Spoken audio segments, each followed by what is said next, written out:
Governor, our next question comes from Twitter. Beforehand, I'd note that as governor, while you did withdraw from some interstate environmental initiatives, you also told the coal industry in 2011, quote, "There will be no coal permitted in New Jersey. We will no longer accept coal as a new source of power in the state." The question from Twitter is, Obama is winning his war on coal. Governor Chris Christie, what would you do to turn it around? Well, let me first say that the reason that we said we didn't need coal plants anymore in New Jersey is because we're right next door to Pennsylvania and Marcellus Shale, and natural gas is abundant and cheap and coming to New Jersey. And because we've moved towards natural gas, we now have electricity rates in New Jersey that in the last 18 months are down 9% for consumers. We're building more pipelines and we're being smart about the energy that we're using that's abundant and luckily for us right next door.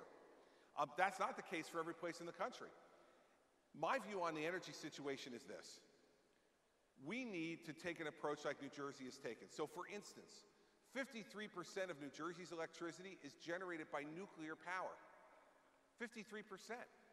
We need to go back to nuclear because it makes sense, it's cheap, it's inexpensive, and we need to go back and start building nuclear plants again.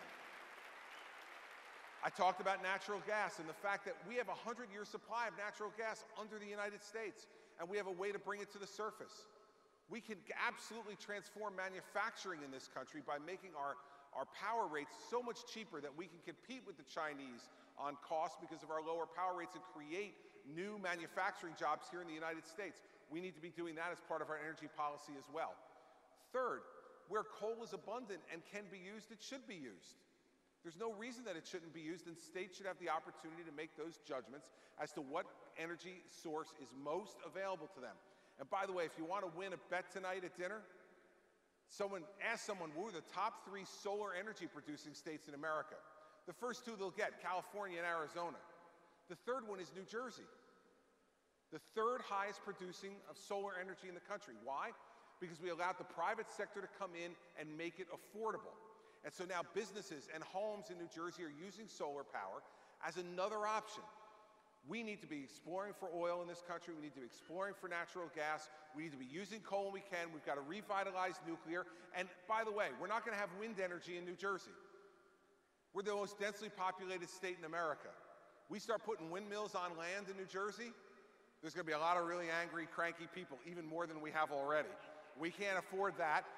We should use the alternative energies that make sense for each state. In Iowa, it makes sense to have wind power. They have lots of big open space. In New Jersey, we don't.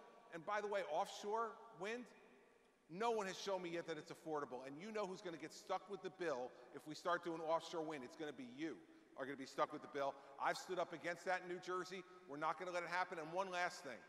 The northeastern states had a regional cap and trade agreement when I came into office in 2010. Cap and trade by states, all the northeastern states. There's only one of the northeastern states now that doesn't. New Jersey, because I pulled us out of cap and trade because it's a tax on people. It doesn't work. I won't let it happen as governor, and I will not let it happen as president of the United States.